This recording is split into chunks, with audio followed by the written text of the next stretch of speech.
Қайырлы күн менің оқырмандарым, қош келдік менің арнама. Мені оқы. Арнамды жоғалтып алмау үшін лайк басып тіркеліп отырайық. Бүгінгі біздің әңгімеміз әсерлі хикая болайын деп тұр.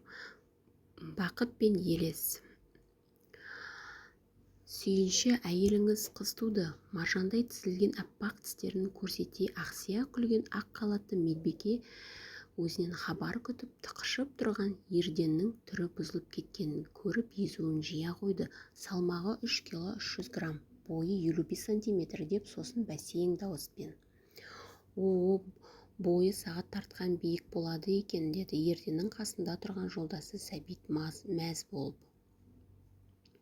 Қойшы, деді Ерден оны жақтырмай қарап. Қане, әте сирек топқа жатады екен.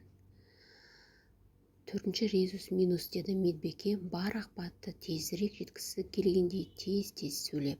Әйт деген қанның тобы сенікі ғой деген ойында ештеңе жоқ. Сәбит Ерденді иығынан қағып қалып. Сол сәтте булығып тұрған Ерден Сәбитті итеріп жіберді. Кілт бұралып перзентхананың қақпасына қарай адымдай жөнелді. Айсұлуға бармаймыз ба, Ерден? Бала күннен бірге өскен сыралғы досының әуелі батылсыздау, содан соң ұшқынына шыққан дауысы Ерденді тоқтата алған жоқ. Артына қайырылып қарамастан қолын бір сілтетті, әрі кете берді, дейді. Сол қалпы беті ауған жаққа жүре берген ол бойын билеген өкініш пен ыза ма, әлдеуір өз-өзін аяу ма, әйтеуір бұрын соңды бастан кешпеген бір сезіммен арпалысып перзентханадан ұзап кеткенін байқаған жоқ. Адамдар, машиналар ерсілі-қарсылы ағылған үлкен көшеге келіп тірелгенде барып есін жиды. Япыр-ау, менікі не? Айсұлудың айы күні толып отырғанда аяқ астынан іссапарға кететін болды. Қиыла қараған келіншегіне бармасам болмайды, бастық көнбей отыр деп ант су ішіп. Шындығында іссапарға өзі сұранған. Айсұлу босанатын кезде қалада болудан жоқ. Айсұлу босанғанда да өзі күтіп жүрген ұл деген сүйінші емес, басқа хабарды естимін бе деп, сол кезде өзімді ұстай алмай қаламын деп жүрегі алабұртқан. Ұл болса, әрине, еш уайым жоқ. Ол бұл өзін қалай ұстаса да, қалай тойласа да әжесі айтатын сот жоқ. Тек анасының құрсағында жатып ақ мұның жүрегін өрекпітіп қойған перзентінің кім екенін білмей, Ерденнің амалы құрыды. Жұрттың бәріне баласының ұл не қыз екенін оп-оңай айтып беретін өзі деген озық техникада бұларға келгенде дәрменсіз болып шықты. Екі рет түскенде де бала бері қарамай қойыпты. Кімде болса балаңыз әдепті, ибалы болады екен деп дәрігер өзіне телміре қарап тұрған Ерденге күлімсірей сөйлеп. Ерден сонда ұялып қалған. Япырмай, мені қыздан безер болған біреу деп ойлап қалды ма екен деп ойлаған. Бұлай шыға бере қайдан білсін, қыздарының жүрегі езіле жақсы көретінін, жолдастарының арсың-гүрсің сөйлеп алысып-жұлысып жататын ұлдарымен салыстырып, тал шыбықтай майысқан қыздарының түр сипаты үшінде, мінез құлқы үшінде іштей марқайған кездері аз еместі. Тіпті екінші қызы туғанда бракоделсің деп қажаған жолдастарына жігіттер, ұл жасау деген қиын боп па, шотпен шапқандай қобалақ-собалақ етіп шығара саласыңдар. Бір жері шүртейіп тұрса болғаны әйтеуір. Ал қызды хас зергердің қолынан шыққан бұйымдай қай қырынан қарасаң да көз жауын алатын өнер туысындай етіп шығару керек деп қалжыңдаған. Біраз уақыт өте осындай әңгімелерден кейін сол шүртейіп тұрған бір жері бар баласының жоқтығы туралы ұры ой жылт ете қалатын болды. Алғашында сонша мән бермейтін жылт еткен ой сол бойда ұмыт болатын. Қартая бастаған әкесінің Ерденде 2 қыз, ермекте 3 қыз тегіміз осымен тұйықталатын шығар деп күрсінгенін естіп, шешесінің Аманбаевтардан атын шығаратын бір ұл болса деп көз жасын сығып алатын, көргелі бері ұлым болса деген ой ойламаған жерден сап ете қалып кәдімгідей мазалайтын шығарды. Бірақ әлденеден қуыстанып, ата-анамның тілегі орындалар еді деп өзін өзі ақтауға ұмтылатын. Обалы нешік жарының көңілін алабұртып жүрген арманын Айсұлу айтқызбай ұққан. себебі ұлту өзінің де арманы еді.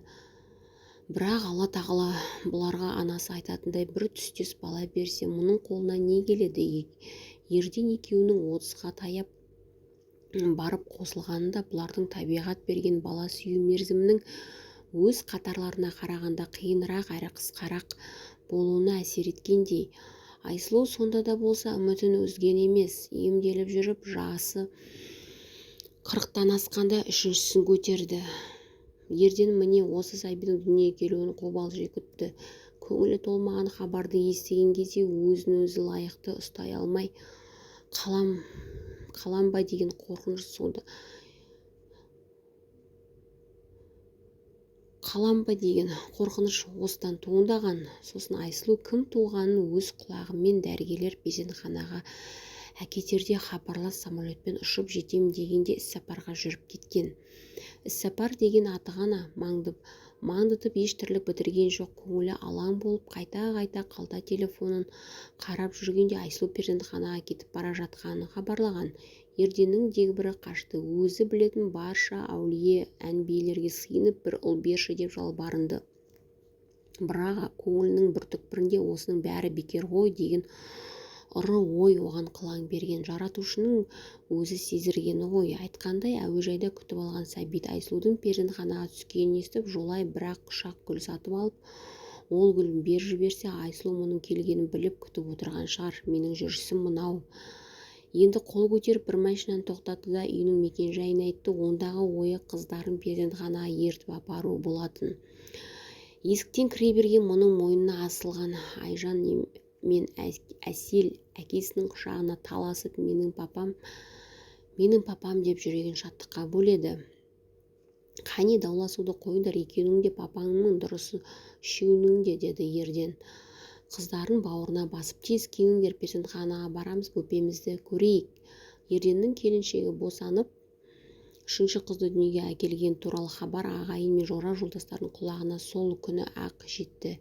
Тағы да қыз ба десті. Ерденнің ұлдан үмітті екенін білетін кейбіреулері. Бірақ Ерденді көрген кезде қауқылдасып арқасынан қағып құттықтап жатты. Ерден, әке байитын болдың, деді ауладағы шатырда көкөніс сататын өзбек жігіт. Өз елінде ұзатылатын қызы көп әкенің мәртебелі болатынын білетін ол Ерденді көрген кезде қалбалақтап қолын ала жүгірді. 3 қыз тәрбиелеп өсірген әкенің орны жұмақта көрші тұратын көрші апа айтты. Айсұлу перзентханадан шыққан күні енесі көрші көлемді шақырып шілдехана жасаған. Қажы апа Ерденнің көңіліндегі алабұртуды сезді ме, әлде өмірден көрген, түйген, сүйенді ме? Ұлды шаңырақ есі дейміз ғой, бірақ қыз бала қашанда ата-анаға жақынырақ деп қойып біраз әңгіме айтты. Жас келіншекті біресе күлдірсе, біресе күрсінте отырып, не ексең соны орарсың деген ой қыз туды деп әйелді кінәлау жөнсіз деген мәселені де қозғап кетті. Әңгімесінің шілдеханадан гөрі телевизордан берілетін ақыл кеңестердей тым салмақты болып бара жатқанын байқап, қыз бала әкеге жақын болады дегенді мына Айжан мен Әселден ақ көріп жүрмін. Әкесі дегенде Айсұлуды сатып жібереді ғой, шіркіндер. Онысын Ерденге қоштатып қойды. Ерден кішкентай Аружан деп атады. Ару десе дегенде көзі қарақаттай мөлдіреген, балапан шашы бұйраланып, аппақ жүзіне ерекше әр берген сәби күн сайын түрлі қылық шығарып өсіп келе жатты. Әкесін көргенде жылағанын қоя қоятын, есіктен кірген бойда қолын алмаса дүние күйіп кететіндей жылайтынды шығарды. Әкесінің қасында жатса ғана ұйықтайтын әдет тапты. Ерденнің өзі де Аружанды ерекше жақсы көрді. Үлкен 2 қызында жақсы көреді ғой, бірақ кішкентай десе ішкен асын жерге қоятын. Қайда барса да қасынан қалдырмай ертіп жүретін. Міне бүгін мекемелердің өтетін мерекелік іс-шараны көрсін деп қызын өзімен ертіп келді. Қарсы кездескен бір танысы, ау, мына жігіттің аты кім, деді Ерденге қолана қарап. Қызым ғой, аты Аружан, деді Ерден байыппен сөйлеп. Қой, қайдағы қыз? Үйтіп жасырмай-ақ қой, сенің қыздарың өсіп кеткен жоқ па? Ал мынау жігіт тура сенің ксерокопияң ғой. Молодец, деді таныс көзін қысып қойып. Шындығында бір көрген жан тізеден жоғары қысқа шалбар, жұқа футболка, жеңіл кроссовка киген Аружанның ұл не қыз екенін ажырата алмас еді. О, Ерден Мұратханович, ұлыңыз аузыңыздан түсіп қалғандай екен. Сол жерге келе қалған Гүлмира есімді тележурналист. Бұл келіншектің осындай іс-шаралар туралы репортаж түсіріп жүретін Ерден білетін. Мен ұл емеспін, мен Аружанмын, деді сәби бұртиып. Солай ма? Өкінішті, ұл болғанда вообще күшті болатын еді, деді журналист. Келіншек Ерденнің көзінің астымен қарап. Қызымның қай жері ұнамай қалды, деді Ерден қылымсырап тұрған келіншекке ашулана көз тастап. Ол әлде адам жанына бататын жайлар болатын білмейтін, әлде біле тұра өзімдікі дұрыс деп табандап отырып алатын қатарынан ба екен? Айтқан сөзіне титтей қысылмай, ұл еместігі де мырс-мырс етіп күліп.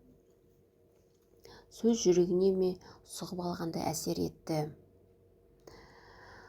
Содан бастап Ерден адамдардың сөздеріне астар іздейтінді шығарды. Балалар аман ба деп ауылдан келген туысқаны кездесіп қалып, қыздар деуге мені аяп тұр ғой деп ойлады Ерден іштей. Балаларыңыздың жаңа жылдық шыршаға әкелесіз ғой, мен тізім жасап жатырмын, деді сұрады хатшы қыз. Әдейі қыздарыңыз демей тұр ғой деген ой жүрегін шаншып әкетті. Ақыр аяғы хатшы қызда ұлы жоқ деп мені мүсіркейтін болды ғой деп ойлайды мұңайып.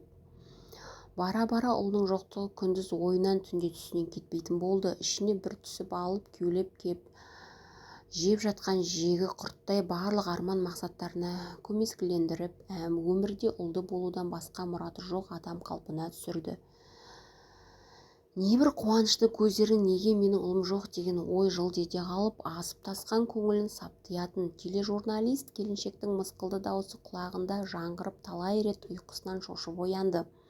Қап, сені ме, деді жастығын мыжғылап отырып. Бірақ жеңгемен не істейді? Еркек болса бар ашу-ызасын қорытқан қорғасындай етіп жұдырығына құйып өлімші етіп сабарма еді, кім біледі, қарамағында істейтін біреу болса жұмысына мін тағып қудалап күн көрсетпес пе еді, бәлкім сонда көкірегінде қыжылы қайтарма еді. Енді не істей алады? Ішкі ара арпалысын баса алмай аласұрып жүргенде Гүлмира телефон шалды. Түк болмағандай сөйлеп, компанияның ірі тұлғаларының туралы хабарлар циклын жасап жүрген жоспарында бұл туралы фильм түсірмек ойы бар екенін айтып кездесуді ұсынды. Ерденнің қаны басына шапшыды. Дәл қазір кезінде өзің ұлың жоқ деп мүсіркеп кеткен әйелдің атарға оғы жоқтай еді. Кездесуден үзілді-кесілді бас тартты. Келесі күні Гүлмира Ерденнің кеңсесіне келді. Кейіпкерлермен тілдесуден жинақтаған талай жылғы тәжірибесі бар емес пе?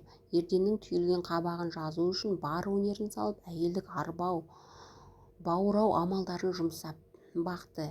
Көзін төңкере қарап, даусын құбылтып, компанияның ерен табысында мұның үлесі аса қомақты екендігін, былайғы жұрт жақсы білетіндігін айтқанда, адам деген пенде ғой, осыған дейін міз бақпай отыр